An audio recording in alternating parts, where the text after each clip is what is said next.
सत बिस्मिल्ला जी आया नू साडे पंजाबी चैनल ते जेड़े भरावां ने चैनल अजे तक सबसक्राइब नहीं किया वो चैनल नू सबसक्राइब कर लो ताकि आने वाली हर फिल्म कहानी मजराइया सबक वो तुहाडे तक नवी ते ताज़ी ते ताज़ा पहुंचती रहे।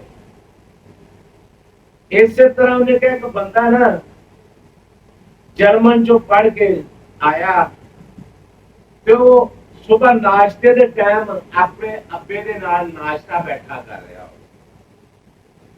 ते नाश्ते ते बैठे वो बंदे नू मुंडे नू उहदे अब्बे ने पूछया कि पुत्र तू की पढ़ के आया।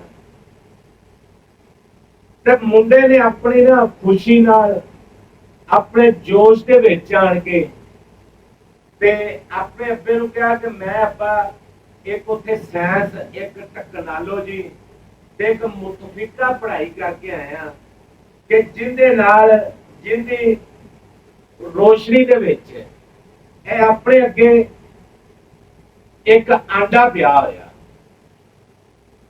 एक आंडा पिया होया ते मैं ये अपनी पढ़ाई की रोशनी दे विच ना मैं इनू 2 अंडे साबित कर सकदा।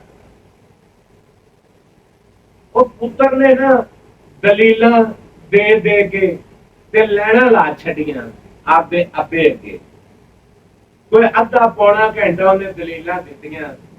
दलील देने तो बाद फिर उन्हें अपने अब्बे अल बड़ा खुशी खुशी वेखण लग पिया। दलील देने तो बाद खुशी खुशी वेखण लग पिया कि मेरे अब्बे नूं मेरे ते यकीन हो गया।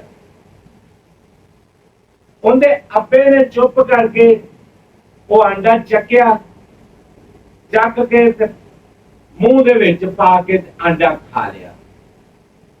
जदों अंडा खा लिया ना ते उन्हें अपने पुत्र नूं कहा उन्हें कहा लै फिर यह एक अंडा मैं खा लेना फिर दूसरा जिहड़ा अंडा तू साबित किया है ना ये तू खा ला। इथों पुत्र नूं साबित होया कि अब्बा अब्बा ही होता है।